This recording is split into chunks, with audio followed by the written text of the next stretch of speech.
Your wife has betrayed you. The young woman sitting across from me stared at me intently, saying each word deliberately. You're crazy. I threw the sentence down, stood up, and was about to leave. About 20 minutes ago, I received a call from a strange woman. On the phone, the strange woman said she had a business deal to discuss with me, and that she was wearing a black dress and waiting for me in the Mingjue Cafe downstairs from my company, by the window. Moreover, she said all this and hung up the phone before I could even ask her name. Anyway, the Mingjue Cafe was just downstairs from the company, and I didn't have any important work on hand, so I went downstairs and out of the company, heading towards the Mingjue Cafe about 100 meters away. As soon as I got close, a young woman in a black dress by the window waved at me, which was this young woman in front of me. But after I sat down across from her, before I could even ask her name, she directly said such a baffling sentence. My wife betrayed me. What a joke. I'm not some confidential employee. What is there to betray? Don't you want to know why your wife is asking for a divorce? The young woman said softly, with a playful smile on her lips. But this whisper in my ears was like a bolt from the blue, because my wife has indeed been asking for a divorce recently. My parents and my wife's parents don't know about my wife asking for a divorce. How does this young woman in front of me know? Most importantly, the words of the young woman in front of me point directly to the core of the problem, which is that my wife is asking for a divorce for no reason, and I don't know why she wants a divorce. The answer is always incompatibility. My wife and I met through a blind date the year before last. We're engaged after dating for about a year, and then got married. Up to now, we haven't even been married for a year. Although we met through a blind date and dated for a year, you can't say we have a deep relationship, but I consider my wife and I to be very practical people, and we are both 30 years old. What's wrong with a stable and peaceful married life? Besides, from the time we met to after marriage, although we had a few quarrels, they were the kind of small quarrels that didn't even make us blush. How can we be incompatible? But my wife's attitude is quite firm on the matter of divorcing me, clearly stating that she wants to leave with nothing, just to get a divorce from me quickly. Based on my wife's performance, I suspect that she may have someone on the outside, but her performance is quite frank. I've looked at her phone, and even secretly watched her for a few days while she wasn't at work, but I didn't find any signs of her cheating at all. I am really puzzled about my wife asking for a divorce. However, you can't force a melon to be sweet, since her attitude is already so firm. Even if I don't agree to the divorce, it will inevitably lead to a lawsuit for divorce in the end. So, my wife and I went to the Civil Affairs Bureau and submitted a divorce application, entering a 1-month divorce consideration period, which is also known as the divorce cooling-off period. If you think about it carefully, this 1-month divorce cooling-off period seems to have passed more than 20 days and is coming to an end. Who exactly are you? I sat back down across from the young woman, frowning as I asked her. I can be sure that this young woman in front of me definitely knows my wife. Otherwise, she wouldn't know the reason why my wife is asking for a divorce. Hearing my question, a trace of surprise flashed in the eyes of the young woman sitting across from me, and then her expression returned to normal, and she said lightly, "Who I am is not important. What is important is that I know the reason why your wife is divorcing you." Then are you going to tell me the reason why my wife is asking for a divorce? I looked at the young woman sitting across from me and asked. Until now, I still didn't know the identity of this young woman, nor did I know what she was up to. Of course, the young woman snapped her fingers and said, "If I didn't tell you why would I look for you?" Immediately afterwards, the young woman opened her phone, pulled up a page, and pushed her phone towards me. I picked up her phone and saw the page displaying a video. The young woman slightly raised her chin, signaling me to play the video. I pressed play, and a street interview-style video appeared, asking, "If you were given 1 million, would you be willing to leave your boyfriend or husband?" Several women in a row, all of different ages, answered without exception that they would be willing to leave their boyfriend or husband for 1 million. This was nothing strange. These kinds of street interviews are often about sensationalism. The interviewer would never actually give out 1 million, and most of the interviewees answered with a smile, probably thinking it was a joke. Then, my wife appeared in the frame with the same question. My wife's answer was the same, with a bright smile on her face, obviously thinking it was just a joke interview. However, this street interview video ended after asking the first few people, but there was a follow-up after asking my wife. The woman holding the microphone in the video, who didn't show her face when interviewing my wife, invited my wife to a private room in a nearby hotel. On the tea table in the private room, 10 bundles of banknotes were stacked in a triangle. Each bundle was 100,000, and 10 bundles were exactly 1 million. We're not kidding, $1 million in cash is here. Are you willing to leave your husband? The interviewing woman asked my wife again in the private room. My wife was stunned, firstly because she had never seen so much money, and secondly because she was confused by the situation in front of her. In fact, if it were me, I would probably be stunned on the spot seeing $1 million in cash. I've never seen so much cash either. If you are really willing to leave your husband, then you can take this $1 million. The interviewing woman continued. As long as you divorce your husband, this $1 million is yours. My wife didn't speak for a long time, and the person filming the video gave a close-up of my wife's face. It was very obvious that my wife was quite conflicted at the time. You have to understand, earning $1 million and saving $1 million are two different concepts. The voice of the interviewing woman sounded at this time. Obviously, her words were full of temptation. However, it must also be admitted that what she said was true. A person with a monthly salary of 10,000 yuan earns 120,000 a year, so it would take about 8 years to earn $1 million. But people live in this world, they can't not eat or drink, and they can't not have social obligations, right? Moreover, if you have a family, the expenses will be even greater. With a monthly salary of 10,000, saving 2,000 or 3,000 yuan is a lot. Saving $1 million, not to mention 8 years, it might not be enough even in 20 or 30 years. After the interviewing woman finished speaking, she didn't say anything else. The playback progress of the video and the time displayed above showed that the video was still recording. But my wife in the video didn't move at all, and even the expression on her face didn't change at all, as if time had stopped. After about a few minutes, my wife made a move and nodded in the direction of the camera. There is a suitcase under the tea table. You can use the suitcase to take away this $1 million. The interviewing woman said immediately after seeing my wife nod. My wife then walked to the tea table next to her, opened the suitcase next to her, and packed bundles of money into the suitcase, one after another. Soon, my wife had packed these 10 bundles of banknotes into the suitcase, and she stood up, having closed it. The video stopped there. The young woman sitting across from me reached out and took her phone back from my hand. Now, you should understand what I meant when I said your wife betrayed you, right? The young woman played with her phone, looking at me and saying, what she betrayed was your relationship. In her eyes, your relationship isn't worth $1 million. I didn't respond, carefully scrutinizing the young woman in front of me. I wasn't focusing on her appearance, but on her clothes and the jewelry she was wearing. She could produce this video, which meant the filming of the video was related to her. What I wanted to confirm now was whether the $1 million in the video came from her, or rather, I wanted to confirm if she invested in making this video. I'm just a salaried worker and can't tell if jewelry is from some international brand just by looking at its style. However, the clothes this young woman was wearing were of very high quality, the kind that, just by looking at the material, made you feel they were very expensive. Also, she wasn't wearing much jewelry. Around her neck was a platinum necklace with a teardrop-shaped green jade pendant. On her left wrist was a matching green jade bangle, and on the middle finger of her right hand was a ring with a pale purple gemstone setting. I didn't know what kind of gemstone it was. With my limited knowledge, I thought this video was most likely funded by the young woman in front of me. But what was her purpose in doing so? To test a married woman's attitude towards relationships with money? A rich person's twisted hobby? Are you the instigator of all this? I asked after a moment of silence. Of course. The young woman immediately gave me a very firm answer. Her definitive answer confirmed something for me, that the young woman in front of me was indeed a wealthy woman with plenty of money. Why did you do this? I asked again. You'll know why in the future. The young woman looked at me with a playful expression and said, our meeting today ends here, goodbye. With that, the young woman stood up and walked towards the exit. However, after only a couple of steps, she stopped and without turning her head, said to me, when I said goodbye, I meant we'll definitely meet again. With that, the young woman started walking forward again. This time, she really left.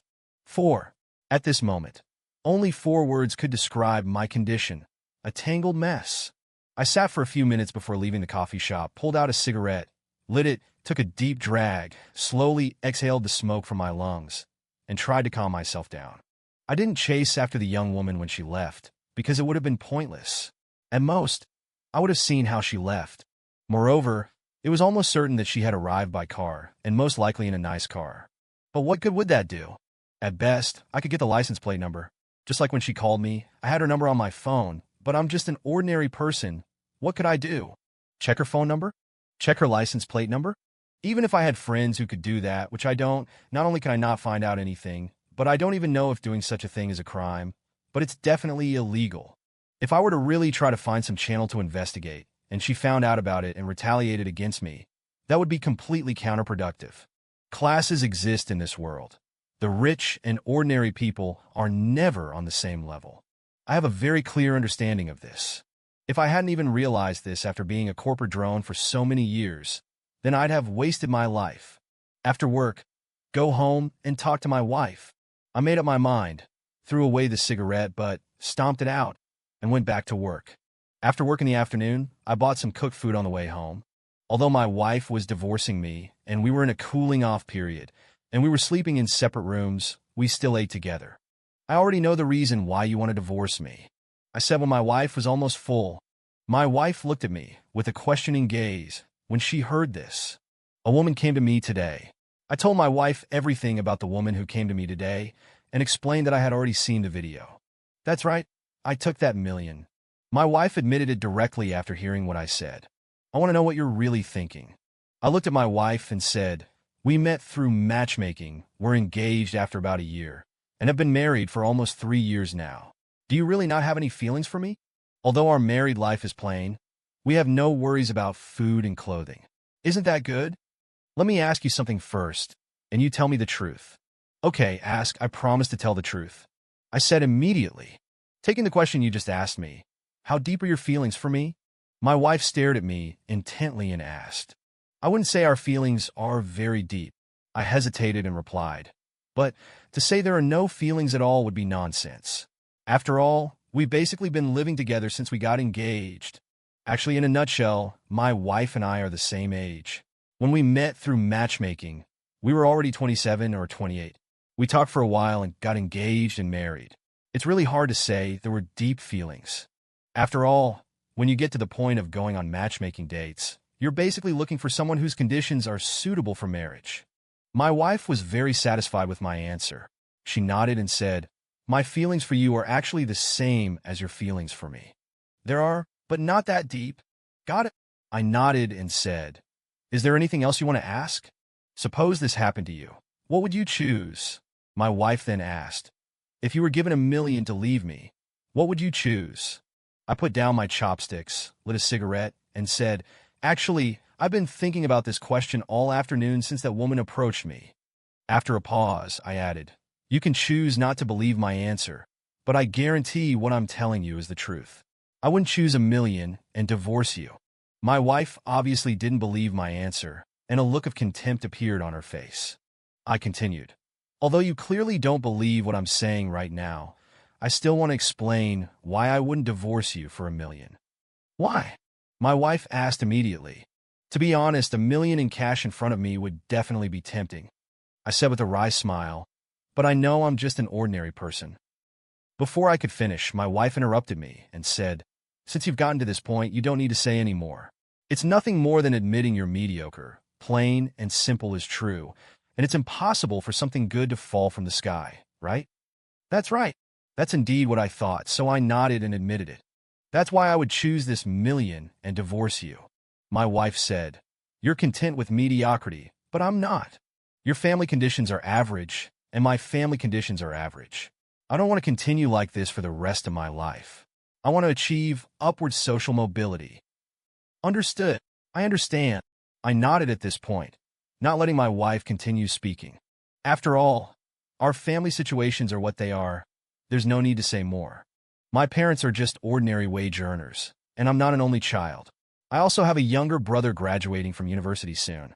From when my wife and I met on a blind date, to dating, to getting engaged, and then married, my parents only managed to come up with $200,000 in total.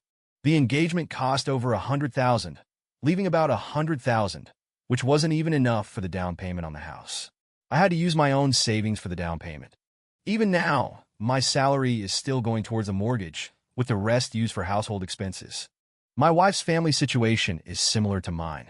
Her parents are also wage earners, and she also has a younger brother, although he's older than mine and already graduated and working. The bride price my family gave, her father added a few tens of thousands as dowry and brought it all back to our little home.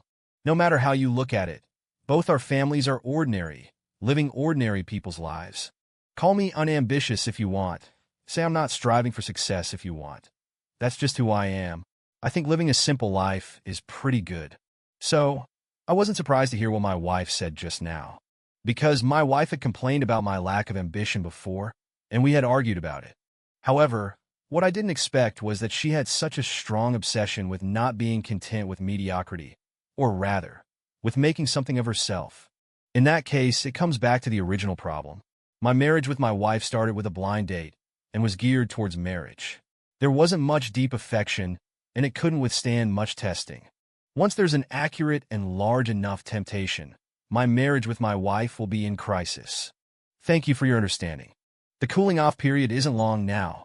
I know what you're thinking, and I understand you. So don't worry about me going back on my word.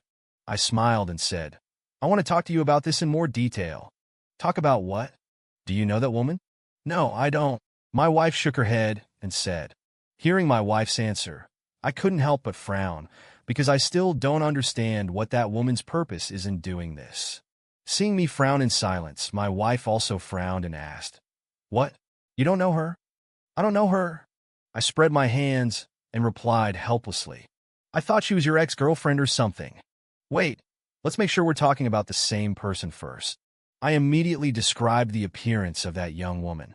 It's the same person. My wife nodded and said, when the video you saw was filmed, she was there, but she didn't show her face or say anything. This is really strange, I said in puzzlement.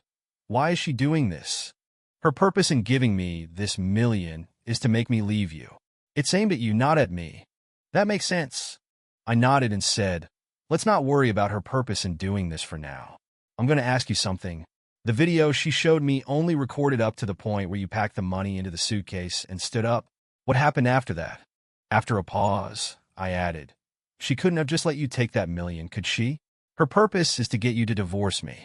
If her purpose wasn't achieved and she just let you take that million, wouldn't that be like giving it away for nothing? Saying this, I smiled and asked, did you really get that million? I got it. My wife gave me a very definite answer. I took the suitcase and went to the bank and deposited it into my account. Wow. I was genuinely surprised and said, really gave it? Just let you take it for free? That's impossible. My wife shook her head and said, if you can think of it, do you think she wouldn't when giving me $1 million? She made me write an IOU. This $1 million is essentially me borrowing it from her. Once I get the divorce certificate and show it to her, she'll return the IOU. I was stunned. This works? Are you sure about this? I said speechlessly, you wrote an IOU, and she's holding it. She can ask you for the money anytime. What if she doesn't give you the IOU after you divorce me? I'm not stupid. Don't you think I've thought of that? My wife said calmly. Besides, after she suggested I write an IOU, my first reaction was exactly what you said, and I told her directly. My wife had already written the IOU for her, so clearly my wife had been persuaded by her. I couldn't help but ask curiously, what did she say? She said if I could think of any other safer way, we'd do it my way. My wife replied, but I couldn't think of anything. And then you wrote the IOU for her? I asked in astonishment. What if what I said really happens, you divorce me, and she uses the IOU to ask you for money? What will you do? Then I'll just pay her back. My wife gave an answer that left me speechless. My speechless expression didn't seem to surprise my wife. She then added, anyway, I won't lose anything, right? Although my wife's sentence was a rhetorical question, it was actually an explanation. She meant that she'd gotten the $1 million, and she'd also written the IOU. If she divorced me and took the divorce certificate to that young woman, and the young woman didn't give her the IOU, she'd just pay the young woman back and get the IOU back. The most important thing was she felt she wouldn't lose anything. What about our marriage? I came to my senses and asked softly, isn't that a loss? We can just remarry later. What's the loss? My wife said with a matter-of-fact expression. So, that's what she was thinking. I nodded silently and didn't say anything more. Although my wife and I met through matchmaking, got engaged after dating for a year, and then rushed into marriage, our feelings weren't that deep, but I still thought marriage wasn't a game. In other words, although I got married because I was getting old and my family was urging me, and there was external pressure, I really intended to spend my life with my wife. You're completely gambling. I was silent for a long time before saying, gambling that she'll keep her promise. Gambling on human nature. That's right, my wife said without hesitation. I'm gambling. Then I can only wish you good luck. I got up, smiled, and said, it's getting late, let's rest. After saying that, I went back to the bedroom to rest. A few more days passed, and it was the day our divorce cooling-off period ended. My wife and I went to get the divorce certificate, ending our short marriage of less than a year. My wife contacted that young woman immediately while I went to work. As for whether that young woman would keep her promise, or whether my wife, no, my ex-wife, could get that million, I didn't care at all. The only problem bothering me now was, who exactly was that young woman? Why did she do this? My ex-wife was right. The young woman paid her to divorce me. It must be for me. However, I wasn't in a hurry anymore, because that young woman had said that she would meet me again. I believe the truth will eventually be revealed. As expected, I received a call from that young woman that afternoon. She was still waiting for me at a coffee shop downstairs from my company, at the same old spot. I went to the coffee shop, sat down opposite her, and said directly, congratulations on achieving your goal. My wife and I are divorced. She called me this morning and asked to meet. The young woman picked up her coffee, took a small sip, and said, however, I postponed the meeting until tomorrow. I wanted to see you first. You've seen me now. I spread my hands, looking nonchalant, and said, I don't know if you're satisfied with me in this state. Satisfied, but not completely satisfied. There's still something missing. The young woman said softly, I didn't expect your feelings for your wife weren't that deep. If your feelings for your wife were very deep, I think I would be even more satisfied. Your goal has been achieved. Can you tell me why you did this? I looked at the young woman in front of me and asked the question I most wanted to ask. We don't even know each other. The young woman interrupted me and said, Chin Song, it seems you really don't remember me. Take a good look at me. Think hard about who I am. I looked at the young woman in front of me, trying hard to search my memory, but I didn't have the slightest impression, so I couldn't help but shake my head and say, I really don't remember you. Here's a hint. University graduation, your dormitory's last gathering. That time wasn't just your dormitory. There was also a get-together with the girls' dormitory. The young woman said softly, I was one of them, and I was the one who interacted with you. University graduation? That was so many years ago. I followed her words and tried to remember, but I couldn't remember which one she was at that gathering, and that I had interacted with her. Damn, in my 4 years of university, because my family's financial situation was very average, it was good enough if they could provide living expenses. Where would I get the money to have a girlfriend? In other words, my interaction with girls during my 4 years of university was really minimal, but I still couldn't remember the young woman in front of me at all. Sorry, I really can't remember. I said truthfully. My inability to remember who this young woman was seemed to anger her. Her chest rose and fell, and she said, breathing heavily, back then, Zhang Dong from your dormitory said he would introduce me to you, and you said in front of so many people that you wanted to find a rich woman, and I wasn't your type. Do you remember now? As soon as she said this, I immediately had an impression. There was indeed such a thing. At the last dormitory gathering after university graduation, Zhang Dong from the same dormitory invited girls from his girlfriend's dormitory to come to a get-together. And it was true that halfway through the gathering, he said he would introduce me to a girl from his girlfriend's dormitory. And I did say at the time that I wanted to find a rich woman, and that girl wasn't my type. The reason I said that was actually a polite way of refusing in a joking manner, because I knew that after graduation, I wouldn't stay in the city where I went to university, but would return to my hometown. However, I couldn't connect that girl at the time with the young woman in front of me at all. So it's you. I shook my head slightly and said, sorry, I really can't connect the you in front of me with the you at university graduation. So many years have passed. You've changed so much. It's good that you remember. The young woman said coldly, I remember, but what I want to ask is the reason you've done all this just because I jokingly refused Zhang Dong's matchmaking back then? I frowned and asked, a joke? The young woman's face became even more gloomy, and she said, "Do you know how embarrassed I was back then? Do you know what was behind Zhang Dong's matchmaking?" "I don't know," I said without hesitation. "It was my courage."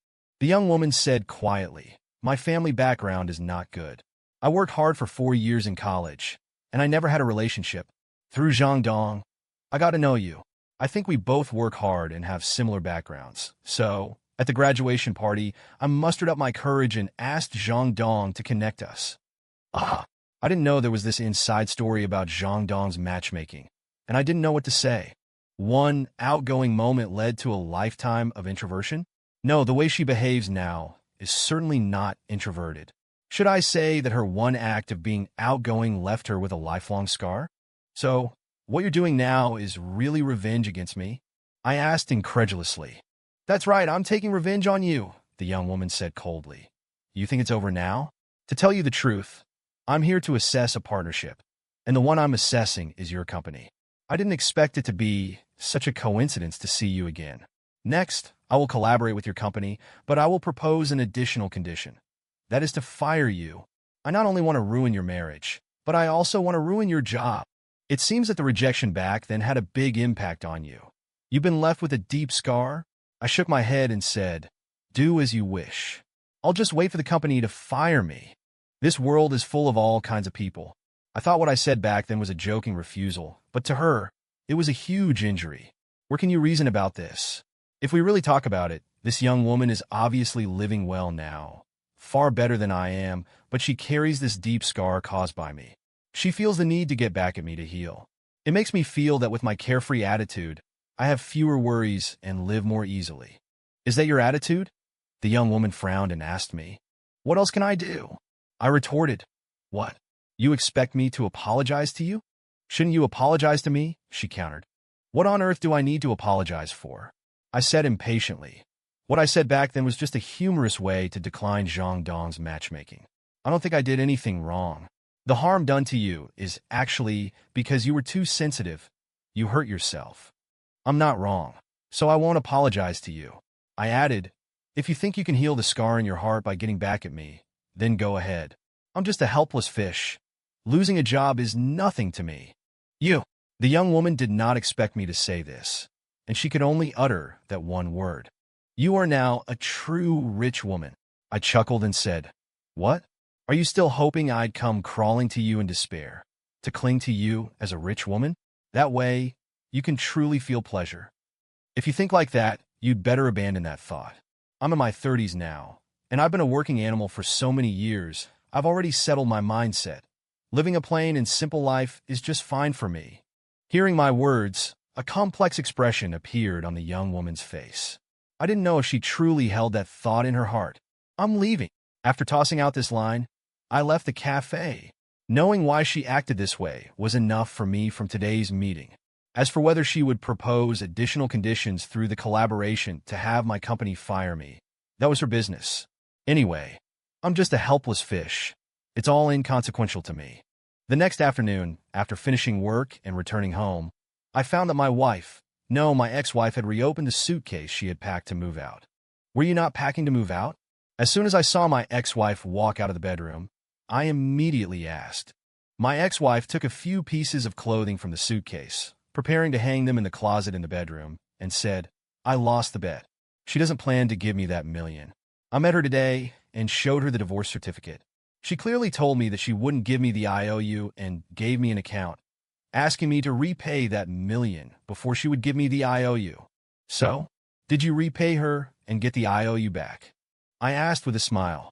"Yeah." My ex-wife nodded and said, "Let's get remarried tomorrow." Hearing my ex-wife's words, I shook my head, walked forward, took the clothes from her hand, and put them back in the suitcase. "Chen Song, what are you doing?" my ex-wife asked, widening her eyes. "We're divorced. According to the divorce agreement, you left with nothing. Pack up your things and move out." I said indifferently. "You won't remarry me?" My ex-wife's eyes widened, and she asked with an incredulous expression.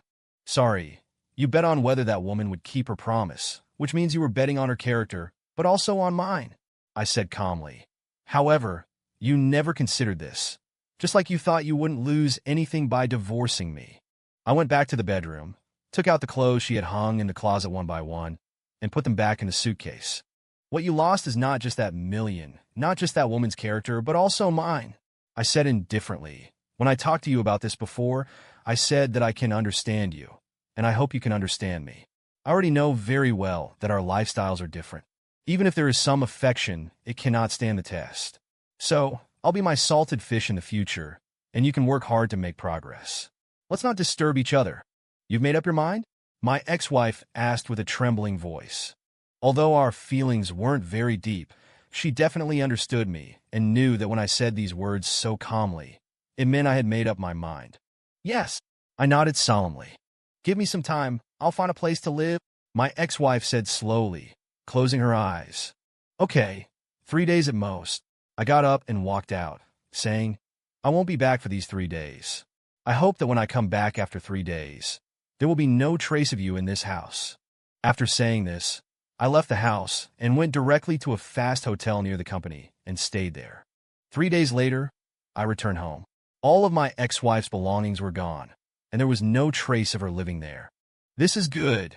Forcing two people with different lifestyles to live together is also a torment for each other. Before this happened, I hadn't considered this. After this happened, I thought about it seriously for a long time, and the final decision was not to remarry my ex-wife, to let each other go, and to allow each other to live according to their own ideas. For a period of time after that, my life calmed down. The young woman didn't follow through on her threat to have me fired from the company. Until one day, the company announced a cooperation with a company in another province, and I was transferred to the working group of this cooperation project, and I got a promotion and a raise because of this cooperation. She didn't continue to make things difficult for me or have me fired from the company. Instead, she even gave me a promotion and a raise through cooperation. I don't know if she did this as compensation for what she had done before, but I know that since she did this, the scar in her heart should have disappeared, or it could be said that she should have let herself go.